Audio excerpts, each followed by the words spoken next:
Est-ce que tu te trouves là où les gens peuvent te voir? Tu es sur les réseaux sociaux, mais tes pages sont privées. Es-tu sérieux ou quoi? Tu es censé être célibataire et en recherche, mais tu te caches et tu disparais. Ouvre ta page et publie tes photos. Tu n'écris que des citations bibliques. On est déjà marié à Jésus. Abonne-toi maintenant et clique sur la cloche pour recevoir toutes mes nouvelles vidéos. Là, tu te dis pourquoi je suis encore célibataire. J'ai cette question à te poser. Pourquoi je suis encore célibataire? Numéro un, es-tu vraiment disponible? Les célibataires, c'est à vous que je parle. Je vous ai parlé sur les fiançailles, je vais être rapide sur ce point. Es-tu vraiment disponible? Es-tu vraiment disponible? Tu veux te marier, mais est-ce que tu es vraiment disponible? Que tu portes le bagage émotionnel, tu n'es pas disponible, que tu portes encore les problèmes de ton père, la douleur de tes relations passées, tu portes la douleur, tu dois aller faire le travail de guérison d'abord parce que tu n'es pas vraiment disponible. Tu mets de l'énergie, en tant qu'être humain, tu émets constamment de l'énergie. As-tu des attentes irréalistes? Ça signifie que tu n'es pas disponible. Les gens que certaines personnes recherchent n'existent pas. Tes standards sont très élevés et tu penses que Dieu te donnera un produit fini. Que veux-tu? Je veux un homme qui est grand de taille comme celui-ci, gros comme celui-ci, riche comme celui-ci, spirituel comme celui-ci. Tu unis 31 hommes juste pour toi. Et toi, tu pries avec des personnes qui ont ce genre de critères. Quels sont les critères que tu possèdes? As-tu le genre de personne que cette personne aussi aimerait épouser? Es-tu le genre de personne que la personne auquel tu pries est aussi en train de prier? Quelqu'un comprend ce que je dis? Tes standards sont très élevés. Tu dois réaliser, tu dois avoir des standards réalistes. Ce que tu veux, faudra bien que tu l'articules. Certaines personnes disent que je veux un diplômé. Ce n'est pas un diplômé que tu veux, c'est quelqu'un qui est compatiblement intellectuel avec toi. Il y a une différence.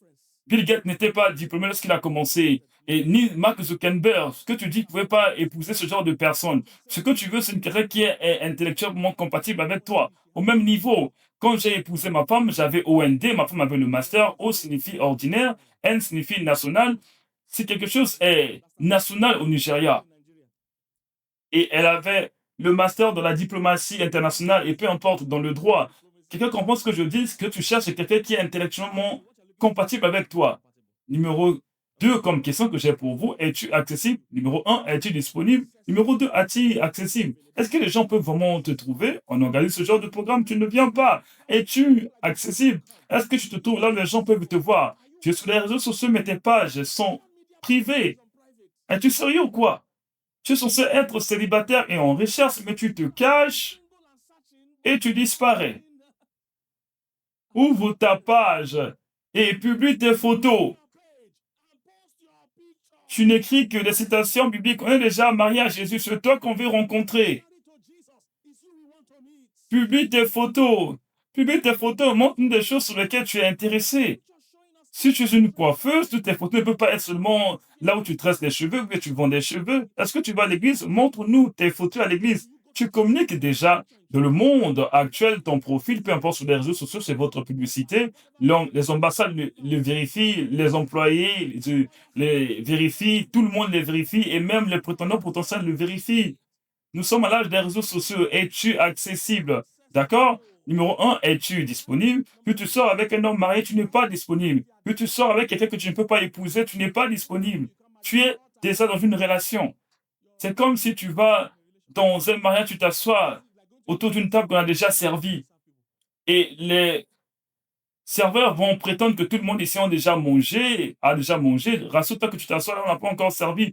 Ne rejoins pas tes amis, on leur a servi la nourriture, la boisson, et est fini. Et on va dire, excuse-moi, quand tu sors avec un homme marié, c'est-à-dire que tu n'es pas disponible. Ouvre ta page sur les réseaux sociaux, sois actif sur les réseaux sociaux, retrouve-toi, si on fait des commentaires, par exemple, pour votre église, elle publie beaucoup de posts, on pose la question, qu'est-ce que tu as appris? Va écrire là-bas. C'est à partir de cet petit commentaire, quelqu'un peut aimer savoir qui tu es. Certaines personnes vont regarder les posts. Tu regardes un post et tu as une pensée sur le post, tu gardes cela dans ta pensée et tu scrolles. Écris cette pensée. Quelqu'un peut voir. L'une de ma meilleure fille est basée en Amérique. Elle va se marier très bientôt. Et je l'ai rencontrée, elle et son fiancé, il y a quelques jours. Comment ils se sont rencontrés? Un artiste musicien est venu dans leurs églises. Il a pris la vidéo, il a posté cela sur sa story. Et l'artiste musicien était un grand ministère un grand ministre et il a reposté ce post. Alors, le mari qui suivait cet artiste musicien, qui est cette fille que cet artiste musicien a posté et il est allé visiter la page et actuellement, ils sont dans les conseils prenuptiaux. Es-tu accessible?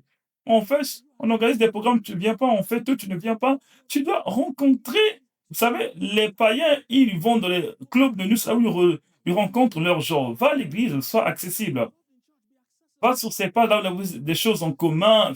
Laissez un commentaire. Ne scrolle pas, ne passe pas. Quelqu'un peut voir ce commentaire sage. D'accord? En ce jour-là, à l'époque biblique, ils se rencontraient à la puits, c'est là où ils rencontraient les hommes. Tu ne manquais pas le temps d'aller chercher de l'eau. C'est là où Isaac a rencontré sa femme. C'est là où Jésus a rencontré la femme avec 5 maris. Si quelqu'un qui a 5 maris, il y a quelque chose qu'on doit apprendre de lui. Toi, tu n'as même pas une sortie ou bien une fréquentation. Et je dois être plus rapide, j'ai pris plus que mon temps. Numéro combien? Numéro 3. Es-tu approchable? Es-tu approchable? Certains d'entre vous, vous froncez les sourcils trop, trop. Tu dois aller vérifier le miroir. Tu penses que tu souris, mais ton sourire ne montre pas sur le miroir. On n'a pas encore fini la grâce du Seigneur Jésus-Christ. Mais toi, tu vas déjà vers le parking. Tu marches trop vite. Un homme veut t'approcher, mais ton esprit est trop rapide. Où est-ce que tu te précipites? Cela demande le courage pour un homme de venir en part de toi. Il se rassemble. La grâce du Seigneur Jésus que tu te retrouves déjà à la porte. Lorsque on termine ce genre de culte, ne te précipite pas, assieds-toi et reste avec ton téléphone, donne à quelqu'un l'opportunité de venir te voir.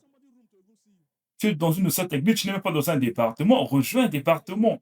Quand tu sers, les gens seront à mesure de te voir. Rejoins un département, les gens se rencontrent dans le département. Tu ne donnes même pas l'accès pour te rencontrer. Et tu es une grande personne, personne ne connaît. La grâce du Seigneur Jésus-Christ, tu ouvres déjà ta porte, ta portière. À partir de ces caca, tu es déjà à l'arrêt de but. Tu ne veux pas manquer ton bus. Que tu rates ton bus et que tu gagnes ton mari.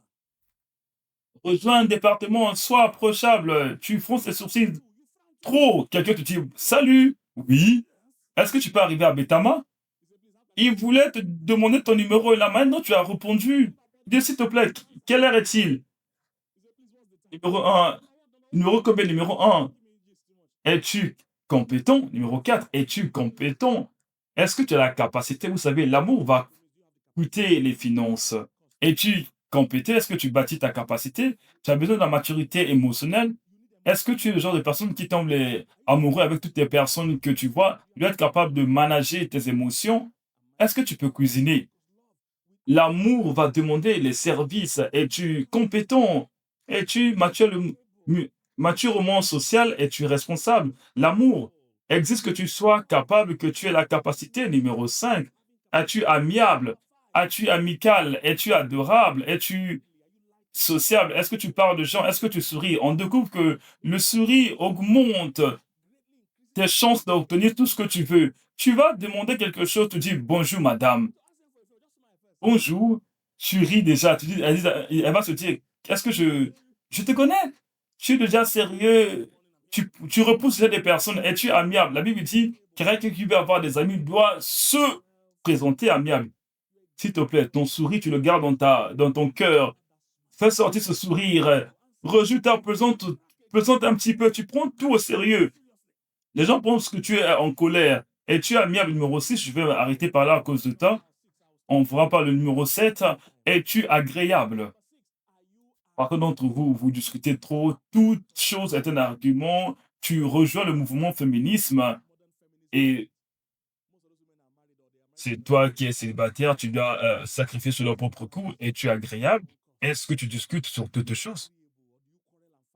Les hommes peuvent être supérieurs aux femmes. Un homme te parle, tu discutes, Certaines personnes, tu rencontreras des hommes qui ont besoin d'un mariage traditionnel et tu es assez agréable pour t'ajuster parce que tu es une femme moderne et tu es assez moderne et dit, un homme dit, je veux une femme qui peut être cuisinée. Non, les gens ne veulent pas. Moi, je veux une femme qui peut cuisiner. Es-tu ajustable? Peut-être que tu rencontres une personne traditionnelle, mais une personne qui est contemporaine. Est-ce que tu peux cuisiner? Tu vas euh, préparer papa soupe. Calme-toi. Es-tu ajustable? Parce que la femme est plus utile dans la cuisine. Certaines femmes sont utile pour le gouvernement, pour le lieu de travail? Es-tu agréable? Si elle ne va pas pour cuisiner pour toi, elle peut te bénir ailleurs. Es-tu agréable? Tu es tellement tout ce que tu penses que tu dois toujours avoir raison. Peut-être que tu vas manquer la personne que tu peux épouser. Ton opinion, c'est le seul opinion. Ça doit être ton choix ou bien rien. La vie n'est pas comme ça. Je prie pour toi. Dans cette saison, tu attireras la personne idéale. Au nom de Jésus-Christ. S'il vous plaît, acclamez pour le Seigneur.